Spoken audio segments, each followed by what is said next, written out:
Ambati silks Kanchipuram sorry store now in Vijayawada. Exclusive పట్టు saris, సల్వాస్ and lehengas. T20 ప్రపంచ cup 2026లో ఇవాళ కీలకమైనటువంటి రెండవ semifinal match India versus England మధ్య జరగబోతోంది. ఈ మ్యాచ్లో కీలకమైనటువంటి ఒక మార్పు ఉండబోతుందనేటువంటి చర్చ నడుస్తుంది టీమిండియా జట్టులో. ఆ మార్పు ఏంటనేటువంటి విషయాన్ని ఒకసారి మనం చూద్దాం. మార్పులు చేస్తారా లేదా, అవసరం ఉందా లేదా అనేటువంటి విషయానికి చూస్తే టీమిండియా స్క్వాడ్ గురించి ఒకసారి మనం చూస్తే ఓపెనర్లుగా అభిషేక్, సంజు యాస్టేస్గా ఉంటారు. ఆ మార్పు ఏంటంటే చెప్పడం మర్చిపోయాను, రింకు సింగ్ సెమీఫైనల్ 2 మ్యాచ్కు రింకు ఎంట్రీ ఇవ్వబోతున్నాడు.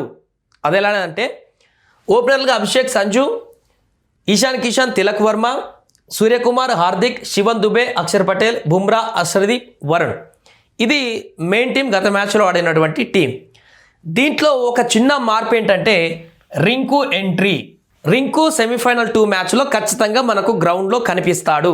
అది ఎలా అనేటువంటి విషయానికి సంబంధించి 2 ఆప్షన్స్ కనిపిస్తున్నాయి. ఒకటి, వరుసగా విఫలమవుతూ వస్తున్నటువంటి అభిషేక్ శర్మ కీలకమైనటువంటి ఈ సెమీఫైనల్లో కూడా విఫలమైతే ఇబ్బంది అవుతుంది కాబట్టి తన కాన్ఫిడెన్స్ కోల్పోయి, అంటే ఆట లేదని కాదు, అద్భుతమైన బ్యాటర్, కానీ వరుసగా జరుగుతున్నటువంటి ఫెయిల్యూర్స్ తోటి కొంత తనకు తానే ఆ కాన్ఫిడెన్స్ని కోల్పోయేటువంటి పరిస్థితి ఏర్పడింది. కాబట్టి మరలా అవకాశం ఇస్తే ఇబ్బందికరమైనటువంటి పరిస్థితులు వస్తాయి అన్నటువంటి ఆలోచనతోటి ఒకటి రిప్లేస్ చేస్తే అభిషేక్ శర్మ ప్లేస్లో రింకును రిప్లేస్ చేయాలి. లేదు, మరొక అవకాశం ఇద్దాం అభిషేక్ శర్మకి. అభిషేక్ శర్మ ఎందుకంటే గత రికార్డు ఇంగ్లాండ్ పైన సెంచరీతో అద్భుతమైనటువంటి ఫామ్ ఉంది కాబట్టి అంతకుముందు సిరీస్లో ఖచ్చితంగా ఆ అవకాశం ఇంగ్లాండ్ మీద ఉంటుంది కాబట్టి మ్యాక్సిమం తీసేరు, అభిషేక్ శర్మను ఉంచుతారు. మరి రింకు ఎలా ఇండియాలోకి వస్తారంటే ఇక్కడ ఎవరిని కదిపెట్టట్టు కనిపిస్తలేదు. ఏ పొజిషన్లో కూడా రింకును పెట్టాడు అనే పరిస్థితి కనిపించట్లేదు. ఇంకొక ఆప్షన్ ఉంది రింకు టీంలో ఉండడానికి.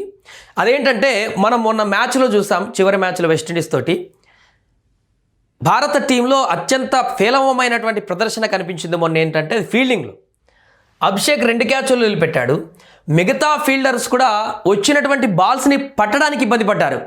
గ్రౌండ్ బాల్స్ని కూడా పట్టడానికి ఇబ్బంది పడి ఇంత పెద్ద టోర్నీలో ఇంత పెద్ద ఇంటర్నేషనల్ ప్లేయర్స్, స్టార్ ప్లేయర్లు ఉండి కూడా ఫీల్డింగ్ తప్పిదాలంటే మనకు లాస్ట్ మ్యాచ్లో పక్కాగా కనిపించాయి. కాబట్టి ఈ టీంని కదిపించకపోతే ఇంకెక్కడ పొజిషన్ కదిపించే పరిస్థితి లేదు రింకును పెట్టడానికి. ఆప్షన్ ఒకటి సంజు, ఆప్షన్ తీసుకునేలా కనిపించట్లేదు. ఇంగ్లాండ్ మీద గత రికార్డు ఉంది కాబట్టి సునీల్ గవాస్కర్ లాంటి కూడా, రవిశాస్త్రి లాంటి కూడా సజెషన్ ఇస్తున్నారు అభిషేక్ ప్లేస్లో రింకును పెడితే పెట్టచ్చు, రింకును హార్డ్ హిట్టర్ కింద మిడిల్ ఆర్డర్ పనికొస్తాడు. ఈశాన్ కిషన్ని ఓపెనింగ్ పంపించేసి సంజు ఈశాన్ని పంపించి అలా పెడితే బాగుంటుంది అంటున్నారు. బట్ అలా ప్రయోగం అయితే ఈ టైంలో చేయకపోవచ్చు సెమీస్ ఫైనల్లో. బట్ రింకు ఎంట్రీ కావాలంటే ఒకే ఒక ఆప్షను, తను ఫీల్డింగ్ సబ్స్టిట్యూషన్గా ఎంట్రీ ఇస్తాడు. ఖచ్చితంగా ఈరోజు రింకు గ్రౌండ్లో ఉంటాడు. ఎందుకంటే ఫీల్డింగ్లో రింకు ప్రదర్శన ఏంటనేది మనం అందరం ఆల్రెడీ చూసాం. గతంలో జరిగిన ప్రతి మ్యాచ్లో కూడా రింకు గ్రౌండ్లో ఉంటే రింకు చేతులకు బాల్ పోవాల్సిందే, లేకుంటే బాల్ ఎక్కడికి పోయినా రింకు అక్కడికి పోయి పట్టాల్సిందే అనేటువంటి విధంగా గ్రౌండ్లో పరిగెడతాడు రింకు. అద్భుతంగా క్యాచ్లు తీసుకుంటాడు, ఫీల్డింగ్ చేస్తాడు, చాలా వరకు రన్లను కంట్రోల్ చేస్తాడు. పర్ఫెక్ట్ ఫీల్డర్గా ఉన్నాడు ఇప్పటివరకు రింకు. మన ఇండియా టీం మొత్తంలో కూడా ఎగ్జాక్ట్గా పర్ఫెక్ట్ ఫీల్డర్గా ఉన్నాడు. కానీ ఈ యొక్క టీము మేనేజ్మెంట్లో భాగంగా తనని బయట పెట్టాల్సి వస్తుంది. లాస్ట్ మ్యాచ్లో కూడా అలానే పెట్టారు. కానీ ఇప్పుడు ఫీల్డింగ్ ఎర్రర్స్ చూసిన తర్వాత మొన్న మ్యాచ్లో ఖచ్చితంగా సబ్స్టిట్యూషన్లో అయితే పక్కాగా రింకు సింగ్ని ఈ యొక్క సెమీఫైనల్ 2లో గ్రౌండ్లోకి దించుతారు. ఫీల్డింగ్ పర్పస్లోనైనా ఫుల్ ప్లెడ్జ్డ్గా టీం మెంబర్గా అభిషేక్ ప్లేస్లో రాకపోతే, ఆల్మోస్ట్ రాకపోవచ్చు, సబ్స్టిట్యూషన్గా ఖచ్చితంగా రింకు ఉంటాడు. ఈరోజు గ్రౌండ్లో రింకు తన అద్భుతమైనటువంటి ఫీల్డింగ్ ప్రదర్శన అయితే చేయబోతున్నాడు. దీంతో ఇండియా ఫీల్డింగ్ లైనప్లో మరొక బలం రింకు ద్వారా చేరుకుంటుంది. హార్డ్ హిట్టర్గా రింకు లేకపోయినా కూడా సరే ఇప్పటికే ఉంది 1, 2, 3, 4, 5, 6, 7 బ్యాట్స్మెన్లు హిట్టర్గా ఉన్నారు. అక్షర్ పటేల్ కూడా తను చేస్తారు కాబట్టి 8 వరకు బ్యాటింగ్ లైనప్ ఉంది. కాబట్టి రింకు ఇప్పటికిప్పుడు రింకు అవసరం అయితే ఇంక ఉండకపోవచ్చు. రింకు అవసరం ఎప్పటికి ఉంటుంది, ఆ టైంలో లాస్ట్ 6 బాల్లలో 6లు బాదాలంటే రింకుకే. కానీ ఇది సరిపోతుంది ఈ మేనేజ్మెంట్లో.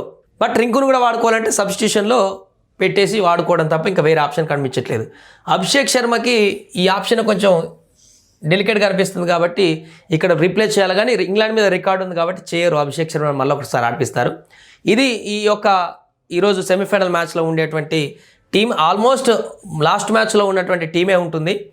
బట్ రింకును మాత్రం సబ్స్టిట్యూషన్లో తీసుకొస్తారు. ఈ యొక్క టీమే ఈరోజు ఇంగ్లాండ్తోని బరిలోకి దిగేటువంటి అవకాశం చాలా స్పష్టంగా కనిపిస్తుంది.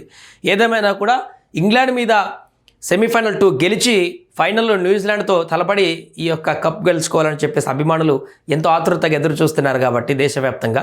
సో వారందరి కోసమైనా ఈరోజు అద్భుత ప్రదర్శన చేయాల్సిన పరిస్థితి ఉంది. బౌలింగ్లో కూడా కొంత ఎర్రర్ జరిగాయి లాస్ట్ మ్యాచ్లో. పేలవ బౌలింగ్ చేశారు, రన్ రేట్ ఎక్కువ ఇస్తూ వచ్చారు వికెట్ తీసినా కూడా. కాబట్టి ఆ ఎర్రర్స్ కూడా తీసుకుంటే ఈ ఇంగ్లాండ్తో జరిగేటువంటి మ్యాచ్లో అయితే టీమిండియా ఈ యొక్క టీంతోటి అద్భుతాలు సృష్టించేటువంటి అవకాశం ఉంది.